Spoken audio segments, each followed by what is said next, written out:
सभी को बताते हुए कोई हैरान नहीं होगा, western coalfields limited central government agencies में सबसे करप्ट एजेंसी मानी जाती है। प्रदूषण के लिए बहुत फेमस है।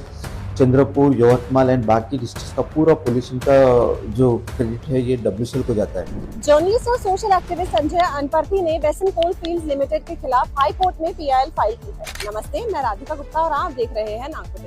आरोप है कि नाकोड़ा मंगोली के बीच अनसेफ ब्रिज बंद होने के बाद WCL ने कोल ट्रांसपोर्ट के लिए बिना प्रॉपर अप्रूवल्स के टेम्परेरी अर्बन ब्रिजेस बनाए। ये ब्रिजेस मिट्टी, सैंडबैग्स और बोल्डर से बनाए गए और बार बार मानसून में टूटकर वर्धा रिवर को पॉल्यूट करते हैं। पिटीशन के मुताबिक इससे रिवर फ्लो डिस्टर्ब हुआ, फ्लडिंग और इरोजन का रिस्क बढ़ा और डाउनस्ट्रीम गांव प्रभावित हुए।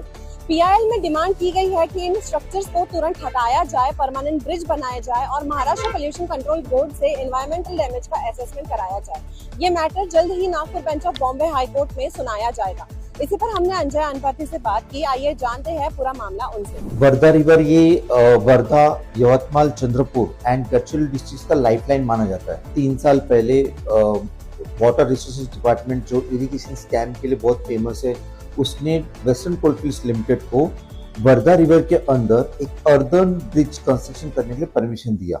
वो अर्दन ब्रिज कंस्ट्रक्शन करने के लिए उन्होंने ये कंडीशन रखी थी कि पब्लिक वर्क्स डिपार्टमेंट का परमिशन लो और सिस्टमैटिक वो बनाओ ताकि वर्धा रिवर का जो वाटर फ्लो है वो बहता रहे। बट सभी को बताते हुए कोई हैरान नहीं होगा, western coalfields limited central government agencies में सबसे करप्ट एजेंसी मानी जाती है। प्रदूषण के लिए बहुत फेमस है।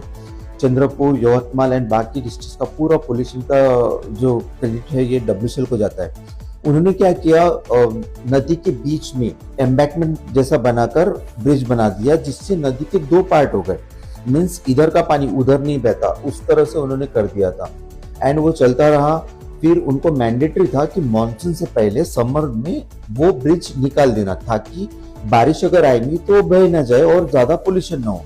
ये सिर्फ कुछ ट्रांसपोर्टर्स को फायदा करने के लिए वो काम किया था, तो उन्होंने वो हटाया नहीं और जब बारिश हुआ तो वो पूरा ब्रिज बह गया। आप सोचो, वर्धा रिवर के बेसिस पे कई गांव, कई सिटीज का ड्रिंकिंग वाटर सप्लाई चलता है। फिर बाद में उसके बेसिस पे एग्रीकल्चर होता है, उसके बेसिस पे कई कैटल्स अपना जीवन बिताते हैं। इन सबको इफेक्ट हुआ। ये एक बार होने के बाद मैंने खुद कॉग्निजेंस लेके कंप्लेंट किया। हमारे यहाँ गुग्गुस नाम का एक गांव है जो वर्धा नदी के तट पर है, वहाँ के जो एक्टिविस्ट है इबादुल सिद्दीकी जी, उन्होंने कंप्लेंट किया। स्टिल वाटर रिसोर्सेज डिपार्टमेंट और WCL का नेक्सस था ये ट्रांसपोर्टर्स के साथ, तो ट्रांसपोर्टर्स के फायदे के लिए इन्होंने फिर से सेकेंड टाइम परमिशन दी। ऐसे 3 साल चलता रहा, तीनों साल वो ब्रिज वॉश आउट हो गया। ये सब